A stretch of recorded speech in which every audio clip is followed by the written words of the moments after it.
asalaamaaleykum wa rahmatullahi wa barakaatuhu mbokk jullit ñi seetaan ci actuthies.com ak Thiès Média ak mbooleem suñu support ci biir internet ñu ngi leen di nuyu di leen jaajëfal ci teewlu bi tey nag ñu ngi fii ci Sifatullahi di fii ci Ngent Nasru mu nekk nag bërëb bi nga xamante ne rek suñ ko waxee ñëpp dañuy ñëw ci ki nga xam ne mooy Serigne Cheikh Oumar Ndiéguène ibnu Serigne Mounirou Ndiéguène al Khalifa mi nga xamante ne moom mooy responsable moral mouvement Kalimatul Haq ñuy waaj nag li nga xam ne rek moom mooy 16e édition bi nga xamante ne moom mooy cant bi nga xam ne fii la koy amal at mu jot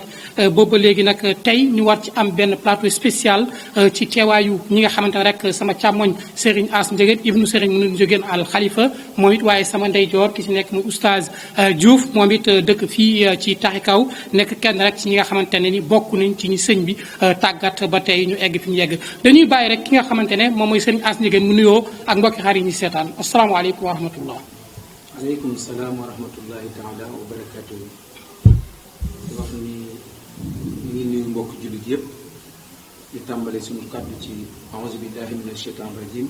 bismillahi rahmani rahim suma salaatu wasalaam ala rasulillahi sallallahu alayhi wa sallam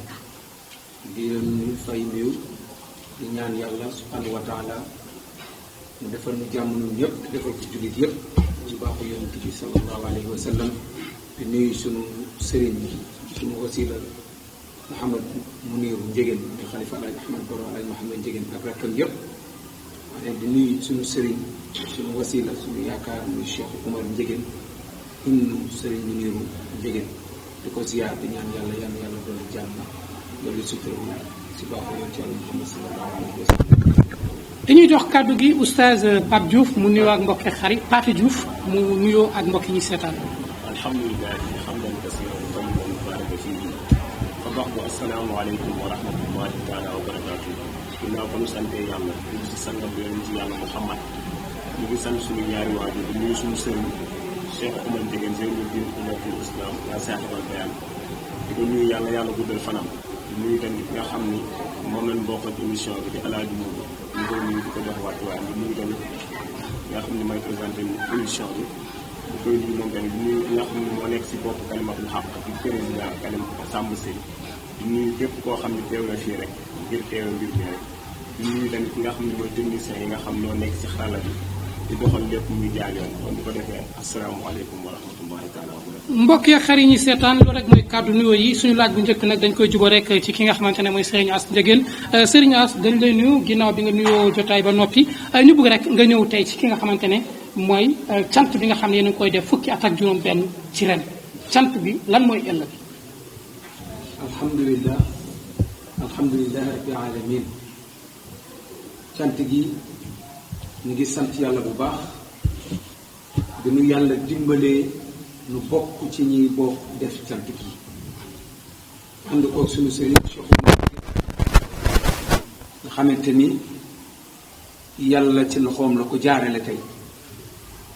séddee ko mu oote jëme ci cant gi sant nag soo ma laajee loolu mooy sant kii sant da ngay yëg doo koy sant soo yëgul li la sa borom defal mënuloo sant kon li njëkk ci sant gi mooy yëg gi Cheikh Oumar yëg li ko yàlla defal ci cër li ko yàlla defal ci mbaax ci teddange ak xam-xam ak yar ak teggin ak sutura bokk fu baax yàlla baaxal ko mu xool ni yàlla kat defal na ko loo xamee ni moom Cheikh Oumar yàlla la neex rek mu defal ko loolu kon yàlla na ci moom ginnaaw sant rek yàlla moo war ci lépp jaam bi sant yàlla rek ko war mu ne nag man jàpp nag Cheikh Oumar sant yàlla ci loolu waaye dinaa woo ñépp nag mu sant la mi yàlla ci sant gi nag alhamdulillah Cheikh Oumar dafay wax ni mu ngi sant ñett la sant ni alhamdulilahi rabbi alamin salaamañ sant la sant it togg ay ñam jox jaamu yàlla yi nu lekk sant la waaye mu ne sant gi ëpp solo mooy jëf santaane suñu borom mu ni tigi nag sant dëgg mooy sant googu kon yëg gi mu yëg yàlla yëg ko yonent bi sallallahu alayhi wa sallam cëral gi mu ko cëral moom yàlla ak yonent bi sallallahu alayhi wa sallam mu ne kon war naa sant waane nan la ñuy sant bari na ci ñett yooyu lu jukki waane moom nag cant gii nag da koy def ndax li ko yàlla defal kuy jullit yi waane defal ko ay maamam ci sant boobu mu boole lépp ni danaa sant yàlla ci li ma yàlla defal waane li mu defal it sama waajur yi ak sama askan waane it li mu defal jullit yi te saa su ne nu koy sant mu jàpp ne daal moom daal ci yëg-yëgam ni moom Cheikh Oumar daal moo war a sant yàlla sant gi nag mooy sant ngir yàlla ak yontu yàlla Muhammad sant gi it dañ koo teg ci teguwaayu jàngale yontu yàlla Muhammad sallallahu alayhi wa sallam cant gi du cant po du cant folklore du cant wax ay wax yuy blessé nit du cantu it daje rek lekk naan wax dem déedéet sant la goo xamante ni ñi ko door ànd koog Cheikh Oumar ngir yàlla lañu ko def di yëg yàlla di yëg yonent bi sallallahu alayhi wa sallam ñi fi ñëw it war fee yëgee yàlla jële fi it bëgg yonent bi sallallahu alayhi wa sallam moo tax sant gi li ci nekk ci ngëneel ak mbaax ak teddange mënuñu koo takk di ko wax waaye yëg gi rek suñu ko jëlee yëg gi rek suñu ko jëlee dafay doon loo xamante ni lu yaatu lay doon ndax ki ngay yëg mooy kan la Cheikh Oumar yëg ak lan la yëg ki mu yëg mooy yàlla azza wa jalla ki mu yëg mooy yonent bi sallallahu alayhi wa sallam ci cër yi nu ko defal ak it te it moom doonu ci dara yàlla la baax rek mu defal ko ci mbaaxul yàlla mu ne nag kon yell na nu sant yàlla waaye nan la ñuy sant yàlla moo waral lépp loo xamante ni lew na dagan na ci jullit bi te yàlla daganal nu ko nu war koo mën a jariñoo te duñu ci am benn bàkkaar dinañ ci kem kàttanu ci gàtt yooyu ak lu ko war lépp dajale ko ngir teralee ko ganu yoon ci yàlla Muhammad sallallahu alayhi wa sallam. Alors très bien Serigne As li nga wax xam na solo lool ci wàllu présentation bi mais également dafa am spécificité parce que da nga wax ni sant bi wax nga yëpp li tax muy sant mais également gis nañu ñaari rakk am na ci gis nañu rey ay gàtt am na ci gis nañu tamit toog xéewlu waaye dem tamit ci cérémonie officielle est-ce que loolu nga ñu ko expliquer. waaw ñaari rakk yi macha allah ñaari rakk yi dafay delluwaat ci sant gi sant yàlla def ni ñuy waxee ni jullit bi su jaaxlee war na dem jàpp ba sell def ñaari rakk ñaan yàlla waane it su kontaanee it war naa def ñaari rakk sant yàlla ñaari rakk yooyu ñu def it dafa am solo ñaari rakk yi sëriñ bi dafay jàng benn téeréem boo xamante ni téere boobu lépp yonent yàlla Muhammad sallallahu alayhi wa sallam la di tagg yonent bi di julli ci yonent bi sallallahu alayhi wa sallam ci lépp lu yàlla bind mu ciy julli ci yonent yàlla Muhammad sallallahu alayhi wa sallam dem ba ci suuf yi mu ni pépp suuf bu ci ne mi ngi julli ci yonent yàlla Muhammad sallallahu alayhi wa sallam lim bu toll noonu mu ni biddéew yi mi ngi julli kem kàttanu biddéew yi nan toll ci yàlla mi ngi koy julli ci yonent yàlla Muhammad sallallahu alayhi wa sallam mu ni ngelaw yi ci ngelaw yi ñuy dégg ak ngelaw yi ñu mën a janool mu ni lépp maa ngi koy julli ci yonent yàlla Muhammad sallallahu alayhi wa sallam ngir lan li ma yàlla cërale ma ko ci baaxu yonent yàlla Muhammad sallallahu alayhi wa sallam ñaari rakk yooyu téere boobu muy jàng nag at mi yépp da koy jàng bis bu jot téere bi dina def 2 heures de temps su koy jàng chaque jour dina ko jàng téere boobu nag su at mi jotee ba journée bi jot si suba gi su defee ñaari rakk yi ba noppi téere boobu lay jàng nag jàng ko ba mu àgg nag ñaan yàlla ginnaaw bi nu sant yàlla ñaanaat yàlla ci pastéefam ci mbaaxam ci teddangeem ci yaatalam moom yàlla ak i ngëneelam yu bari mu ñaan yàlla nag ñaanal jullit yépp ñaanal kilifa diine yi ñaanal njaboot gi ñaan ci Sénégal ak réew yépp yàlla def ci jàmm loolu bokk na ci njariñu ñaari rakk yooyu ñaari rakk yooyu it jàpp nañ ni suba gi ñaari rakk yooyu ci la mbir mi door lu yàlla di nam ma def ak namm koo nangu ci ñaari ràkk yooyu lay tàmbalee jëm ba keroog ñu pare bis bi insha allahu rabbi kon ñaari ràkk yooyu ñaari ràkk yu am solo la jullit yépp di ci teewit xam ko xam njariñ ni xam ne daal fii daal pàkku leer la place leer la place ijaaba la place nangu ñaan la place ñaan la wane place delluwaat ci yàlla nag wane place delluwaat ci Seydina Muhammad sallallahu alayhi wa sallam. alors très bien Serigne As mais bis bi gis nañu tamit inscrire nañu ko ci agenda religieux bu ville de Thiès parce que bu ñuy gis at mu jot day gën a yaatu ci kilifa yi ci kilifa diine yi ba ci kilifa aada yi tey kër Maam El Hadj ginnaaw gàmmu gi bis bi bokk na ci bis yi gën a siiw lan moo ko waral. alhamdulilah li ko waral bis bi damay wax ni Thiès ci boppam ginnaaw gàmmu gu mag Thiès ci boppam amul bis bu gën a rëy Thiès bis bii ndax fi ñu koy defee am na sax ñu doon jàmbat ni sëriñ bi génne ko yóbbu ko ca doxantu ba waane lii du mbiru doxantu pénc la def ngir yàlla la du wone liggéey la boo xamante ni diggante jaam bi ak yàlla la liggéey la boo xam ne diggante nit ki ak boroomam la diggante la boo xam ne ni defar ngir yàlla liggéeyal islaam ba yàlla wone boppam ci loolu yàlla nag wone na boppam ci bisi boppam doyal na ko na mu war a toll mu ànd ak yàlla ànd ak ngëm yàlla ànd ak sell gu mat sëkk ndax bis bi su ñuy teg bay teg ay 6000 chaises nit ñi taxaw xam nga ni bis bi am na dayo boobu waaye nag li ko waral it mën nañ wax ne taal bi ni nga ko taalee ci kër alaaj Ahmad Baro kër alaaj Mouhamed Ndieguene ndax Cheikh Oumar fa la soqi ko waaye nag dafa def li maamam defoon tafsir alaaj Ahmad Baro radiallahu taala dafa dem taalal boppam maanaam dem foo xamante ni bërëb la mu nekkal fa yàlla dégg nga ba lépp dikk teew foofu la li muy wax moom Cheikh Oumar mu ni maam Cheikh Oumar Fouti radiallahu taala di maamam dafay wax ne nu ni gaynde dafa am fit mu ni Cheikh Oumar Fouti ni déedéet gaynde amul fit mu ni nu ko kan moo am fit mu ni nitu yàlla moo am fit mu ni gaynde soo ko yóbbu woon ci désert bi amul ndox amul lu mu yàq léegi nga faatu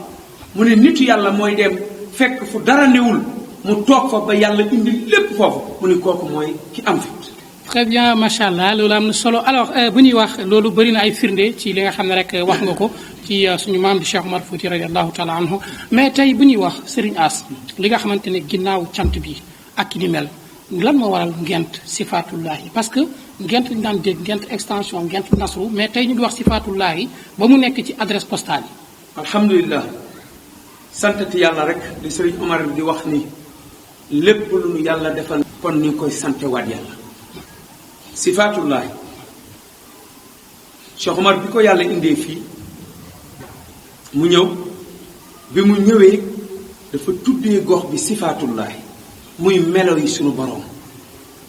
melo yi sunu borom nag suñu ko waxee du couleur waaye melo yi sunu borom dañ ciy jàng ni képp ku fi dëkk rek doo fi gis lu dul yàlla doo fi yëg lu dul yàlla doo fi jëlee it lu dul yàlla sifaatullahi la tuddee bërëb bi wane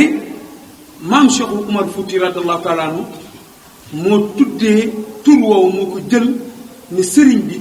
tur wii na nga ko tuddee fii bërëb bii muy sifaatullahi jëlit kalimatul xaq bii mu jël turu kalimatul xaq jox ko Cheikh Oumar na ko sa mbooloo mii kalimatul xaq lañ tudd ndax ñun ñëpp danoo war a laxasu jëm ci yàlla balaa nu leen a laxas jëme leen ci yàlla moo tax sifaatullahi fii nu taxaw tey xadara yontu yàlla Muhammad la ko jox tey su la neexee tey yaa ci ëpp droit Cheikh Oumar bokkul ci alalam mu jox ko yàlla jox ko yonent bi su la neexoon tey ngay def lu jëm ci diine sañ ngaa ñëw doo tàggu kenn taal lal toog def li ngay def lépp ci wàllu yàlla delluwaat te laajul jërëjëf. alhamdulilah rabbil alamin kaddu yi leer na tey rek li nga xamante ne mooy plateau spécial jëm rek ci journée bi nga xam ne cant la jëmale ko ci suñu borom subhanahu wa taala ak yonent bi sallallahu alayhi wa sallam ki ko def nag muy Serigne Cheikh Oumar Ndiéguène ak mouvement bi nga xam ne mooy mouvement kalimatul haq fii ci sifatullahi ginnaaw kaddu yooyu nga xam ne Serigne As wax na ko Serigne As bëri na tey loo xam ne day am ñu ne buñ ci jàppul du dem naka ngeen di organiser wu ba bis bi di gën a yaatu mais également kilifa yi bu ñuy wax kilifa yi nag dañuy wax opérateur économique dañuy wax ñi nga xamante ne mooy acteur développement yi dañuy wax politique bi dañuy wax tamit religieux yi. alhamdulilahi rabbil alamin waaw lu doy nii nag ku ko gis di nga nit ñii am na ñu nekk seen ginnaaw waaye xam nga lu ni Cheikh Oumar di wax yal na ko yàlla fayal daf ñuy wax ni bu leen jàmbat kenn jàmbat leen yàlla mu indi leen lépp ak ñi yor loola suñu toogee fii la ñuy toog di xadara di zikrullah ànd kook Cheikh Oumar mu bokk ko di tudd yàlla di màggal yàlla fii la ñuy jàmbatee yàlla lépp waane it taalibe yi ak mbokk jullit yi noo ci jiitu ñëpp ginnaaw Cheikh Oumar taxawaayam ci li ko yàlla dégg ndax dafay wax ni loo leen am jox leen seen wuy jur yi man li ma am man Cheikh Oumar ngeen ñëw nu bokk ko te ànd jaamu yàlla waane fii bis bi dinañ ci sant ay nit yoo xamante ni yàlla jox na leen ay ndombay tànk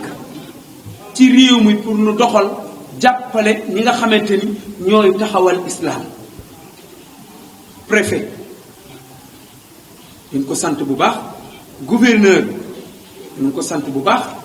ndax it def nañ ci ay jéego même police gendarmerie sapeur ñoom ñëpp def nañ ci ay jéego yoo xamante ni ren macha allahu lépp am nañ ci yaqin bu wér ci xam ni bis bi toll na fenn fi waaye lu dul woon loolu nag avant loolu ñun noo doon taxawaay bépp nag ci biir activité amuloo nit kenn koo xamante ni da naan borom kattan la bu jël alalam ay millions di def déedéet te bis bi ci takk rek 20 millions yi moom romb nañu waane taalibe yi ak Cheikh Oumar ak mbokkam yi bonne volonté yi ñooñu kat macha allah taxaw neen taxawaay bu ma sëkk ci bis bi. macha allah alhamdulilah leeral yi am na solo dañuy jël rek sama ndeyjoor di oustaz Pathé Diouf moom ñi nga xamante rek fa tabarakallahu bokk na ci ñi nga xamante ne rek tey ay taalibe sëñ bi leen oustaz Pathé ñu ngi lay nuyu di la ziar. alors oustaz bi ngay ñëw fii est-ce que mu ngeen wax ban melokaan nga ñëwee ci sifaatullahi. alhamdulilah ñu ngi sant yàlla bu baax di am mbégte di tontu si question bi nga xam moom nga ñu laaj li question boo xam dañuy sawar si tontu ko. parce que nit ki lu mu dundul mënu kaa seede waaye mënu kaa nekkal ba ñuy ñëw fii ñun ñëpp muy man ak samay morom yëpp nekkoon nañ ñoo xam ni daanaka dañoo réeru waaye nekkoon nañ ñoo xam ni mën noo tàppale dëgg ak neen waaye ba ñuy ñëw fii tamit nekkoon nañ ñoo xam ni tamit amuñu woon ay responsabilité mais ba ñu jàppanteeg Cheikh Oumar Ndiéguène mu kalimatul xaq di Zeynuddin Xudatul Islam yaa saaxibal bayaan docteuru xol ba fajkatu ruux ba wax doo gisee ñu koy dàqantal docteuru xol ba fajkatu ruux ba parce que nekk ji bu nekk cheikhul rab bi moo tax nekk ji bu nekk cheikhul mursid cheikh la boo xam ni dafay juble waaye cheikh la boo xam ni dafay yar ñun nag ba ñuy ñëw fii lépp loo xam ni xam nañ ko si wàllu diine wala bépp taxawaay boo xam am nañ ko si wàllu tasawuf wala bépp taxawaay boo xam ne am nañ ko si wàllu tawxiid ginnaaw yàlla ak yonent bi ak suñu ñaari waajur suñu Tuubaa moo ko def si ñun def li mu ko def si ñun nag dafa nekk jëmm joo xam ni moom Cheikh Oumar Ndiéguène dama koy faral di wax ni ko yow mu jaddit la mu jaddit soo ko bëggee dégg mooy koo xam dafay yeesal si tubaab nu ko rénovateur mooy koo xam dafay yeesal boobu mu yeesal nag soo ko waxee tem nu yaakaar ni islam dafa mës a ñàkk ay représentant wala mu ñàkk ñoo xam dañuy taxaw di ko yeesal. waaye da nga bëgg a leeral foofu nii demoon nañ ba amatuñu repère. maanaam ndaw ñi demoon nañ ba nekk ci benn kiw déperdition boo xam ne jéggi na dayoo ba tax yow nga tuddee ko kiw yeesal. waaw alors très bien. demoon nañu ba amatuñu repère waaye demoon nañ ba gëlëm demoon nañ ba gisatuñu demoon nañ ba suñu bët fat waaye ba mu ñëwee daf noo teg si yoon waaye li gën a yéeme li ma gën a yéeme si tarbiya bi muy tarbiya Cheikh Oumar Ndiéguène tarbiya bi muy tarbiya dafa yéeme xam nga tawxiid jamono bi ñu toll nii nit ñi da nga koy xaw a ñàkkal fayda waaye dañoo toll si jamono tawxiid mooy base wax na ko sànq mooy base bi te tawxiid boobu yàlla ni wa maa xalaqtul jinna wal insa illaa liya'buduuni bindu ma leen lu dul ngeen jaamu ma ñu loo demee si téere bi naa madul diini islam dafay wax ni illaa liya'buduuni maanaa ya'buduuni li wahiduuni mooy nga wéetal yàlla wéetal yàlla boobu mooy nga nekkal yàlla waaye Sëñ Oumar Ndiéguène tarbiya bi nga xam def na ko si ñun fexe na ba ñu xàmmee kan mooy yàlla parce que dafa am dimension si tolluwaayu xam yàlla dafa am maxrifatullah am maxrifatul nabi dangaa war a xam kan mooy yàlla xam kan mooy yonent yàlla Muhammad moo tax étape bi njëkk si doomu aadama ba ko yàlla bindee mooy mu xam lan moo tax yàlla bind ko question boobu kenn ku ne war na poser question boobu man lan laay wut si fii ak lan moo tax yàlla bind ma kon li njëkk étape bi mu njëkk a def mooy al maxrifa al maxrifa nga doon loolu laaj yonent yàlla moo xam ni ko lan mooy xam-xam lan mooy al ilm mu ne al ilm mooy maxrifatullahi xaqa maxrifatihi mooy nga xam yàlla dëgg-dëgg xam kon nit ki balaa ngaa def dara si moom li njëkk si moom nga xamal ko kan mooy yàlla. léegi di wax yàlla mais am na ñoo xam ne dañuy naan yàlla kenn du ko xam. waaw foofu noonu question boobu tamit neex na ma parce que dama si def ay waxtaan yu bari sëñ As yàgg nañ kaa si waxtaan yooyu si xam yàlla foofu ñu bari dañ see xaw a dund waa ahlu tasawuf ba lay wax ni tax problème bi lépp lu ko indi benn xadisul xudusi moo ko indi fi yàlla waxee taxrifuuni xabla an taxbuduuni fa in lam taxrifuuni fa kayfa taxbuduuni sàqu leen maa xam balaa ngeen maa jaamu su ngeen ma xamul naka ngeen may jaamu léegi gars yi yaakaar ni xam yàlla mooy xam ko xaqiqatan yàlla dafa nekk ñaari melo yoo xam dafaa taxawee jëmm ak melo la yàlla dafa doon zaat doon sifaat jëmm la ak melo te pour nga xam yàlla foog nga xam jëmm yàlla te pour nga xam yàlla foog nga xam melo yàlla yàlla mayul mbindeef bu xam jëmmum yàlla mayul mbindeef bu xam ay meloom waaye kenn rek la yàlla jël mu xam jëmmam xaqiqatan mooy Seydina Muhammad ndax maa jaaxal bashar wa maa taxaa ba mu demee ba reñaani jàkkaarloo na yàlla ni ko jàkk nee na bëtam dammul kooku rek moo xam xaqiqatan yàlla mais xam yàlla bi ñuy wax taxrifuuni boobu mooy nga xam yàlla si bilaa maanaam nga xam ni yàlla moo bind asamaan si yàlla moo bind biddéew yi yàlla moo bind weer yi yàlla moo bind mbindeef yi lépp lu nekk si aalim bi rek si alamul nafsul insaniya muy monde bi nga xam ni mooy monde nit ñi lépp lu si nekk nga xam ne amul kenn ku am kattan googu def ko moo tax yàlla naan fa jiixil basar ka tara min futuur su ma jiixil basar kala tey ni yan xalif ilaykal basar mu ne xoolal asamaan si ndax di nga si gis benn noox noox macha allah oustaz mu mel ni rek ki nga xam ne mooy Cheikh Oumar tàggat na leen maanaam bu ñuy wax rek weñ ngeen woon waaye dañ leen ruyal xant leen def leen ba ngeen jub xocc tey ba ngeen teggi yoon bi nga xam ne rek nekkoon na yoonu lëndëm bëgg yoonu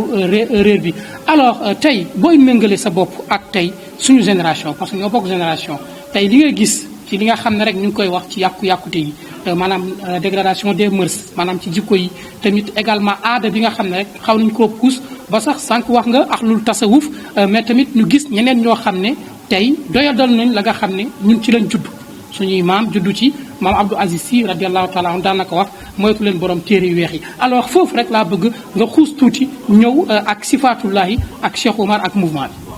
xam nga li ñuy faral di wax suñu borom day wax si benn xadis mu ne laa tas bu dëx la te inna laa huwa dëx muy bu leen sikki jamono ndax man maay jamono yàlla kon képp ku sikki jamono yàlla nga sikki waaye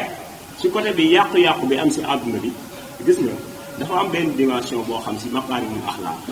dafa am solo muy jikko ju rafet gis nga sëriñ bi day faral di wax ne moom Cheikh Oumar Ndiéguène mu ni jikko firiwul jikko loo ji mu sax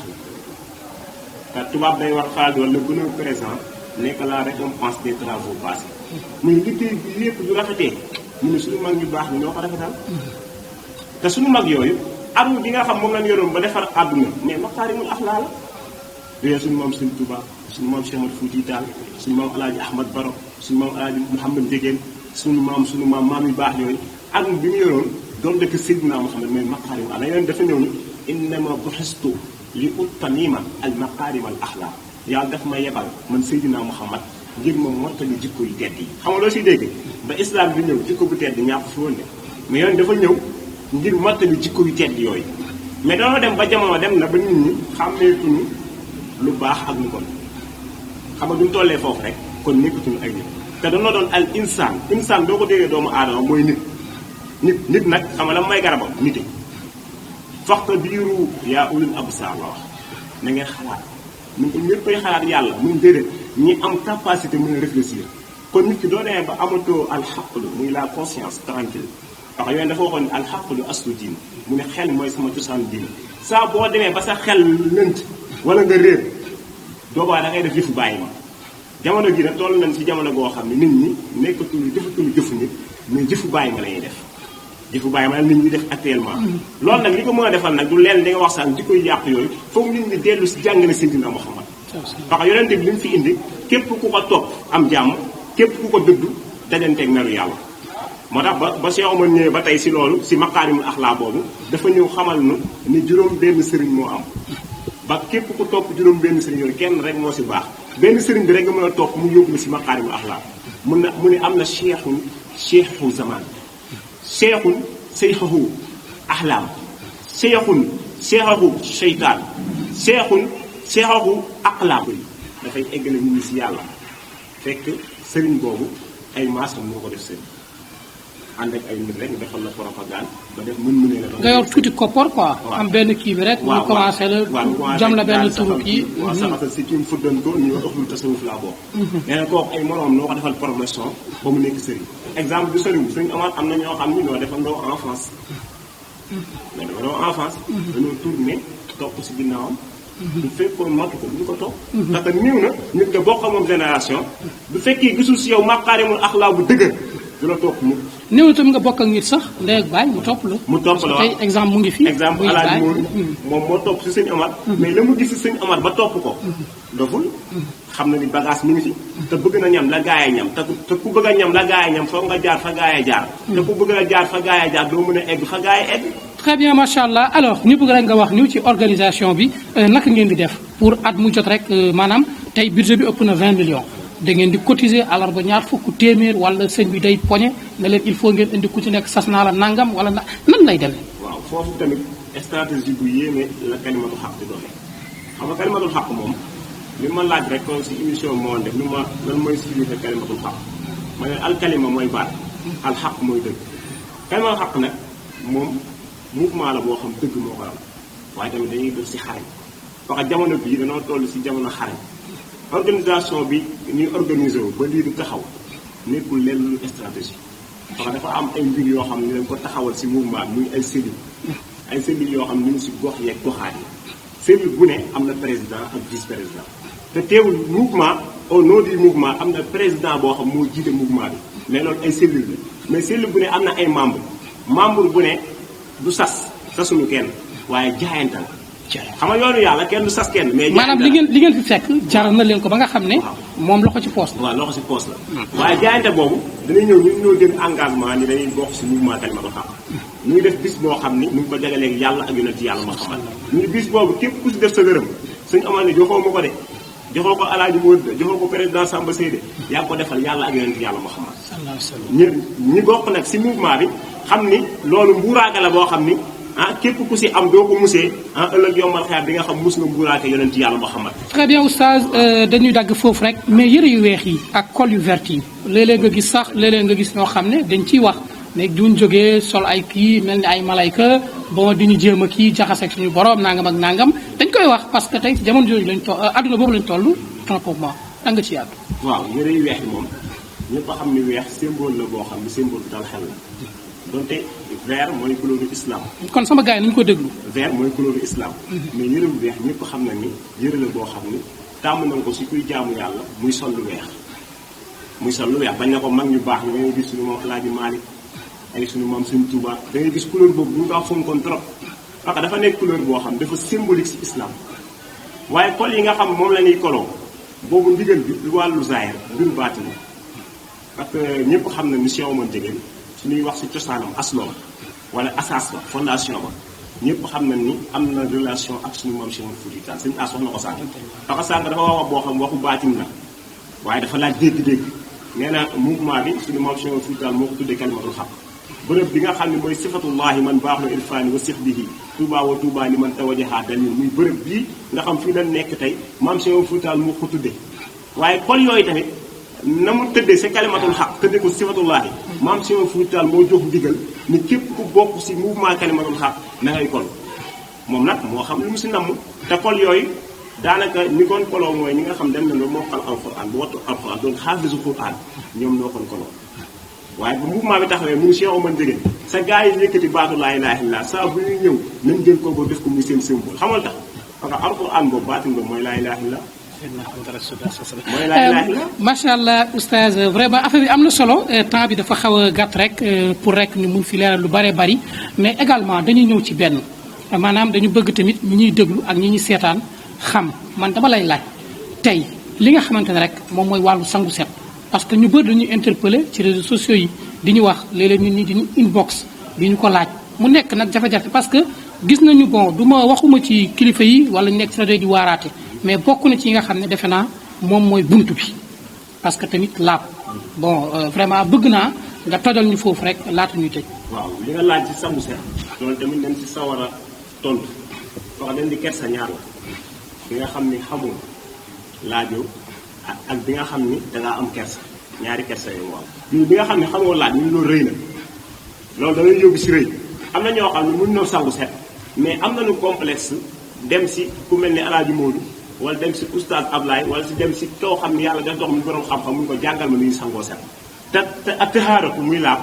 dafa nekk ponk boo xam si islam moom mooy lépp parce que laab moo jiitu lépp bañ na ba laab sax mooy génn wàllu ngëm sangu set boobu nag yow mi sangu set déjà ndox mi ngay sangoo set dafay am solo wata nekk ndox moo xam dafay am xet wata nekk ndox moo xam dafay niin wala nekk ndox mu laab waaye dooy sangu set su ma ko mënoon wane xam naa fii day xaw a ji mais mën naa demante rek soo duyee ndox mi ba dugg si fi nga xam ne ngay sangoo set ba taxaw di sangu set da ngay yéene muy aniyatu mooy yéene bi nag du lu ñuy wax maa ngi yéene sangu set déedéet da nga koy fas ci sa xol doxal ko sa xel soo ko tegee ndi sangu set doo ne bismillah yi nga daal di def ni mel ni ngay jàppoo nga defaat ba mu ñetti yoon léegi dañuy xubbeeku maanaam raxas say loxo ñetti yoon nga raxas say loxo ñetti yoon très bien soo raxasee say loxo ñetti yoon après da ngay xubbeeku la muy xubbeeku mooy zakara bi wala pëy bu fekkee jigéen la zakara boobu fa nga xam fa la sol ba nekk foofu ngay raxas nga raxas ba mu set raxas nga ba xam ni set na xam fi nga doon sangoo set foofu ni da ngay déplacé wu parce que foofu sa woobee dafay taxaw mën nga déplacé wu tuuti soo déplacé wu nga commencé si jumbux bi soo commencé si jumbux bi nga raxas saxal ba mu egg si zone yi ba lépp daj su lépp dajee ba si zone yi yu oom yi waaw si oom yi très bien su fekkee egg nga si oom yi ba raxas a pare léegi après da ngay jàpp benn mais jàpp benn bi dafa am sew-sew bu fa nekk parce que da ngay jàpp sa loxo benn mais jàpp benn mi ngi yem si nopp mais doo ñëwee ba si nopp bi doo def da ngay def ni ndox mi soo ko defee ni ba dëngul da ngay jóge si ni daal di raxas ni nga defaat bii si nopp bi def ni dëngul daal di raxas ni léegi ba mu yem ba si bopp bi si biir jàpp benn ba nen du la neexee mën nga sa yéene après boo paree nga jóge si mën nga xaay yéene fekk yéene nga ko du fekkee après nga jël ñetti yoon ndox def benn yoon surtout si bopp bi nii defaat nii benn yoon surtout wax si bopp ba mu def defaat nii benn yoon surtout mu set léegi mu des xaaj yaram bi xaaj bi ngay xaaj sa yaram xaaj bi ngay xaaj sa yaram nag xam nga bopp mënoo kaa xaaj waaye ba doon xam-xam ne da ngay raxas sa bopp ba mu yem fii si tuur bi si ci baat bi doo commencé sa doigt sa ndeyjoor waaw doo commencé nga raxas ba mu egsi fii xam nga da ngay tàmbale commencé woon ba si jumbax bi su egsee ba si jumbax bi raxas nga nii ba si ginnaaw bu fekkee jotoo nga am njàmpe def ko nii ba fii tooy nga jëlaat bii côté raxas noonu ba si fii ba mu yem fii nga commencé si zone bi nga yemul nga commencé si zone bi wàcc si fii suuf ba mu yem si sër yi nga raxas nga jëlaat bii zone bi wàcc ba sër yi raxas après nga raxas lu mel ni fi ngay jàppoo raxas mooy sangu set bi jeex. macha allah mbokk yi ak xarit yi nga xam ne rek ñoo ñuy seetaan mais également ñu remercier aussi organisateurs yi mais cellule de communication bi surtout ak le président Massamba Seye ak mboolem kilifa yi dëkkandoo yi nekk fii donc loolu c'est à l'autre là sëñ As moom la ñuy jox rek ginnaaw li nga xamante ne ni émission bi jeex na kàddu yi nga xam ne rek moom mooy kàddu yu mujj yi. incha allah comme ni nga ko waxee ñu ngi sant bu baax mbokk jullit yëpp rawatina ñi nga xam ne ñoo dëkk fii ci Sifatullahi sant leen bu baax gërëm leen ndax ñoom itam bis bi di ñëw ñoom ñëpp dañu koy waajal defar seen kër yi defar mbedd yi defar yëpp pour accueillir gan yi ubbi seen kër yi ñoom ñëpp macha allah ngir teral gan yi gàttalu gan yi kon daanu leen sant daanu leen gërëm di ñaan yàlla yal na yàlla defal leen jàmm te defal leen sutura waaye di sant it nga xamante ni mooy cellule communication bi macha allah ku ko gis ren xam nga ni liggéey nañ liggéey bu mucc ayib ndax yëf yi nanu ko soxlaa def nañ ci lu wees suñu njott te ba tey ñu ngi ci kon ñoom itam tey ñëpp dem di njabootu Cheikh Oumar kon ñoom dañ leen di sant bu baax di leen gërëm di leen ñaanal yàlla di ñaan yàlla yàlla yokk leen ci biir ak ci biti waaye di santit nga xamante ni it mooy président Sandoumbe Seye gis nga kalimatu xaq jiite leen yombul ndax boroomi xam-xam rekk fi ne boroomi daraja rekk fi ne ñu am xel ñoo fi ne waaye moom yàlla daf ko jox dañuy wax ni cër bu ci nekk ku ci nekk cër ba nga moom kenn du ko jël yow mi ko moom rek yaa koy jël cëram la mu téye ko wane macha allah boobu léegi 16 ans nga téye mbir di ko doxal kenn mosul ni ak cam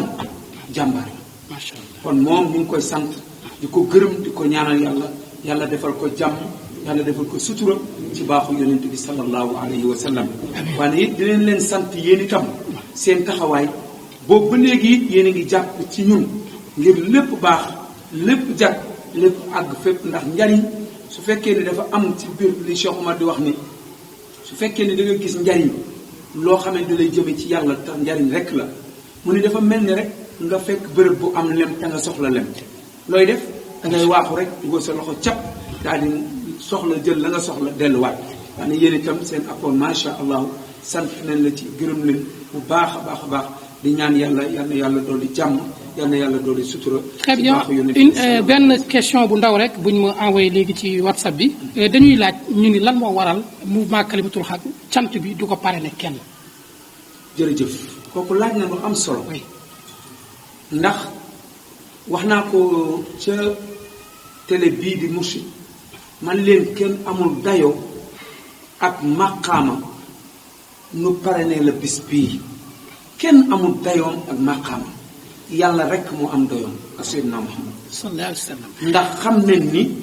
moom rek mooy rootukaay bi moom rek moo yor lépp te moom moo yeyoo lii parce que yëpp ki mu yëg bay sant moom la moom yàlla kon dañ koo jël delloo ko ak sangam bi yoon ci yàlla Muhammad sallallahu alayhi wa sallam moo tax parrainage bi moom yàlla la yonent bi ba faww ba ëllëg yoomal xiyam du deñ mukk salaamaaleykum wa rahmatullah waaleykum salaam wa rahmatullahi wa barakaatuhu mbokk jullit yi kon nag ginnaaw bu ñu sant yàlla julli ci yonent bi alayhi salaatu wasalaam dañuy ñëw rek ci yéen ci programme bis bi di samedi 28 décembre 2019 fii ci Sifatullahi ci Ngent alors bis bi nag dañ koy doore diggante 9h ak 10h muy ñaar rakk yi nga xam ne Cheikh Oumar dina ko jiite mais buñ ci tegee 10h ba 11h daañu ci jàng alquranul karim ginnaaw 11h ak 13h daañu ci dalal ay gan yu baree bari diggante 13h ak 15h mu dem nag ci li nga xam ne rek mooy waajtaay yi maanaam xewlu yi loolu xam naa ne njóobeen ak caameen yi moom la ñuy xaar alors dañ dem tamit ci conférence bi nga xamante ne diggante takku 3h ba 17h daa amal conférence boo xam ne ki koy jàng moom mooy Serigne Ahmed Sall Njëgeen moo ko yàgg def alors très bien 19h ba 20h nag dana am ay jàng yoo xamante ne ay jàng alquran la Serigne Bada Njëgeen moom ak mbooloom ñoom ñoo koy amal li ni mel nag nekk loo xamante ne fii ci Ngent ci Thiès région de Thiès ci lay amee kon nag mbokk yi ak xarit yi dañuy nuyu bu baax mbooleem équipe technique bi nga xam ne ñooy jàpp ci liggéey bi ba mu yegg fii à commencer agence Foutiou communication ak Actu Thiès ak mbooleem support yi nga xam ne dañuy gunge ci liggéey bi nga xam ne rek sóob nañ ko pour jëmal Thiès kanam mais également Sénégal ci kaw ci kanam wasalaatu wasalaam ala rasulillah